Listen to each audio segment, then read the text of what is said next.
அப்போது நீர் எப்படி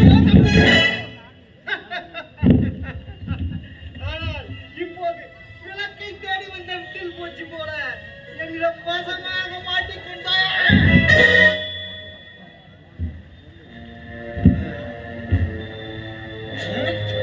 என்ன பரேஸ்வர, உனது மாமிசம் எனது கணவாய் பள்ளிற்கு கூட போகாதுதான். இருப்பினும் ஒரு சிற்றுண்டியாக நினைத்து உன்னை உண்ணலாம் என்று நினைக்கிறேன்.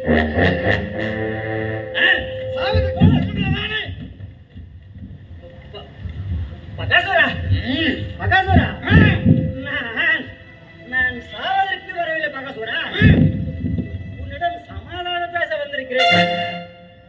ஆரம்பத்திலே இப்படி அடாவடியாக பேசினால் எப்படி?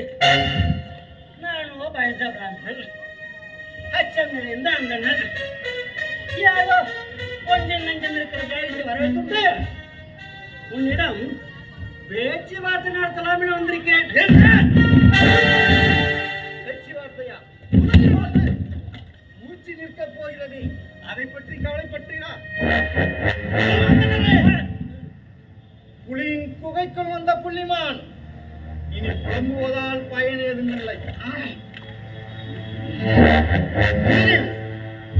உன்னை கொன்று எனக்கு உருவாக்கிக் கொள்கிறேன்.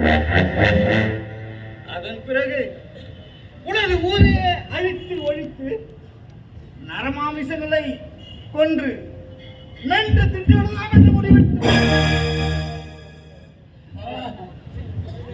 பகாசுரா, பகாசுரா, உனது முடிவை சற்று ஒதுக்கி வை.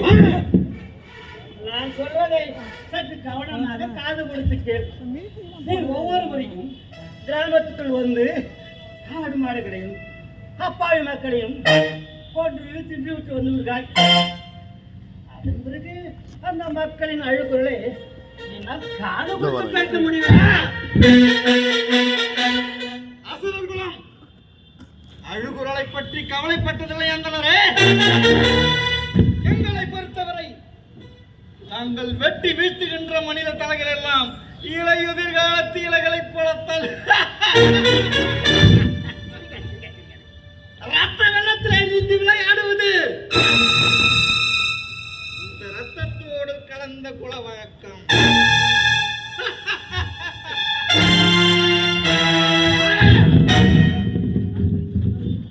இந்த பகாசுரனிடம் பரிதாபத்தினை வேண்டி நிற்கும் உன்னை பார்க்கும் போது பாவமாக இருக்கிறது.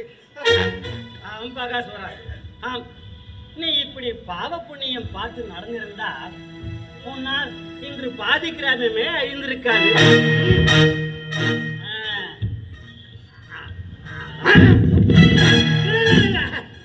அதற்கு ஒரு முடிவை கட்டத்தான் இப்போது ஒரு திட்டத்தோடு வந்திருக்கிறேன். திட்டமா? என்ன திட்டம்? என்னிடமே திட்டமா? அந்தனரே, கூடி நின்று திட்டமிடுவது எளிது, அதை செயல்படுத்துவதுதான் மிகவும் கடினம். இந்த பகாசுரனிடம் விளையாட்டு காட்டுகிறா என்ன?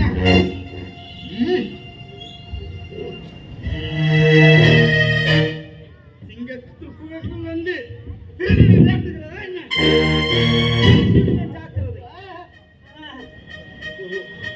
பகாசுரா, முடியல முடியல. என்னை நீ நாய் என்று சொன்னாலும் சரி, நரி என்று சொன்னாலும் அதை பற்றி எனக்கு கவலை இல்லை. நான் சொல்ல வந்ததை சொல்லாமல் நிச்சயம் இங்கிருந்து போக மாட்டேன்.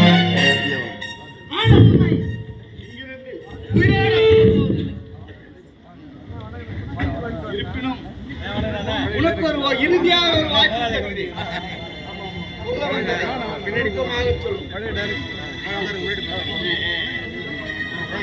ஈஸ்வரா, இப்பொழுதாவது உனக்கு மனமிறங்கினாய்.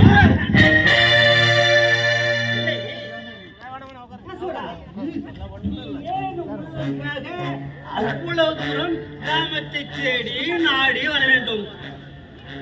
இருப்பிடத்திற்கு உணவு வரும்படி நமக்கு ஒரு சிறு ஒப்பந்தம் செய்து கொள்ளலாமே.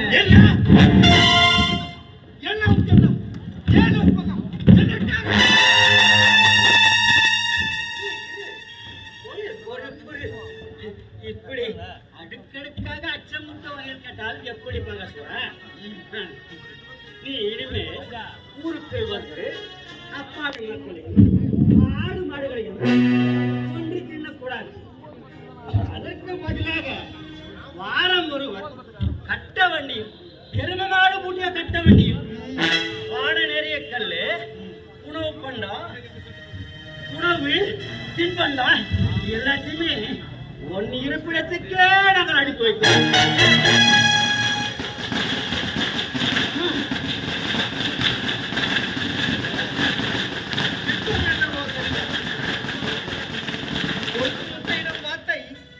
ஒரேடியாக கொண்டு தூய்ப்பதில் எனக்கு உடன்பாடு இது இது அது மட்டுமல்லாமல் இந்த நாட்களுக்கு இடைவிடாமல் உணவு வருவதும் எனக்கு பெரும் மகிழ்ச்சிதான்.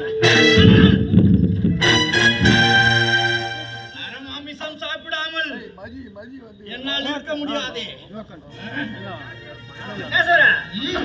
அதுக்கும் நான் ஒரு உபாயம் சொல்லுகிறேன். வாரம் ஒருவர் உணவுடன் வண்டியை ஓட்டி வருவார் இல்லையா, அந்த மாநிலத்தை கொன்று தின்று உனது பசியை தீர்த்துக் கொள்ளும்.